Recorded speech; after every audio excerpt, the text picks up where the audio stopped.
So I rewatched the recent Stephen King film, The Long Walk. The film is basically about 50 teenage boys, one from each US state, who gets chosen at random to go on a literal walk where they can't stop or else they get unalived. Also, if you hear noises in the background, it's my dog. One person can win The Long Walk. Really, it's a fantastic film and you should definitely go watch it. But here's the thing, on my second watch, the film hit me in a way that it just did not the first time. The dialogue felt sharper, the emotions landed deeper, the themes connected. And it got me thinking, sometimes you don't really see a movie until the second time around. The first watch versus the second. First watches can be a little overwhelming. Maybe not to you, but it is to me sometimes. You're trying to follow the story, track the characters, figure out what's going on. And especially with a movie like The Long Walk, which is layered, slow burning, and emotional, it's easy to feel like you're just surviving the experience, almost like you're walking along with the characters. On my first watch, I got the story, I appreciated the filmmaking, but I didn't necessarily feel it. It was like standing outside a house, admiring the architecture, but not stepping inside. But the second watch, that's when I walked in. No pun intended. On a rewatch, the pressure is gone. You already know the plot. That frees you up to notice details, the pauses in dialogue, the dialogue itself if some characters are hard to understand, either because of their accent or the complexity of their words, but other things too, like the way characters look at each other, the moments of silence that carry more weight than the words. It's like the first time you meet someone. You just remember the basics. But when you spend more time with them, you pick up on the quirks, the little things that make them who they are. I think movies are like that too. How it hit differently. With The Long Walk, the second watch opened up entire layers of emotion I missed. The themes of the movie. The way the film explores death, memory, and connection. You know, I love the main lead, Cooper Hoffman, but the second lead, David Johnson, he's amazing.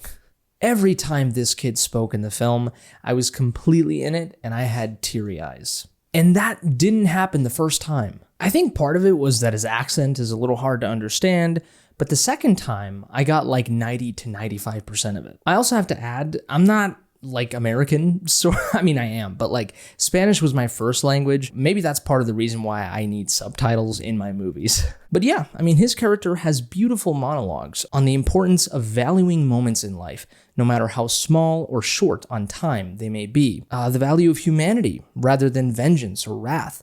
The power of friendship, as corny as that sounds. The end of the movie too did it for me. The first time it didn't really, but it did the second time. It had me feeling it for sure. Spoilers, if you haven't seen this movie, I'm going to spoil it right now. Of course, the main lead character sacrifices himself for Johnson's character, and he does it because he wanted him to live on. He felt that Johnson's character was more pure, that he didn't have it in him. He didn't see the light like Johnson's character did. And my God, I didn't really catch it the first time. I was confused. But the second time I did, and the actions of Peter, Johnson's character, made a lot more sense in the end as well. He ultimately chose to fulfill his friend's wish in honor of him when he killed the Major. But he was also probably the best person to do it because he wouldn't be corrupted by that wrath and the vengeance like Garrity, Cooper Hoffman's character, might have. It's just absolutely beautiful. Also, I commend how visceral the movie is on death and showing it. It really makes you think about how fragile life is and how final death can be. But it's also incredibly inspiring and empowering in the way that it tackles it. Why rewatches are powerful. Movies are emotional puzzles. The first time you're focused on putting the pieces together, who's who, what's happening, what does this mean? But the second time, the puzzle's already solved. Now you can step back and see the picture. You can appreciate the colors, the textures, the way it all fits. And with films like The Long Walk, that's when it transforms from a good movie to an amazing one. I think movies grow as you grow. And maybe that's the beauty of movies. It's the fact that they don't change, but we do. So here's my point. Don't sleep on rewatches. If a movie intrigued you, even a little, but didn't completely land, give it another shot. So, that's it for me. I do want to know, though, what's a movie that hit you completely differently on that second watch? Drop it down below in the comments. If you enjoyed this breakdown, hit the like button, or dislike if you didn't, of course. Subscribe to the channel if you want to see more stuff like this. If it's your birthday, happy birthday to you, you beautiful creature. Share with your movie-loving friends if you will. And stay tuned, I got more stuff coming your way. But that's it. You all take care, stay safe, and until next time, I love you.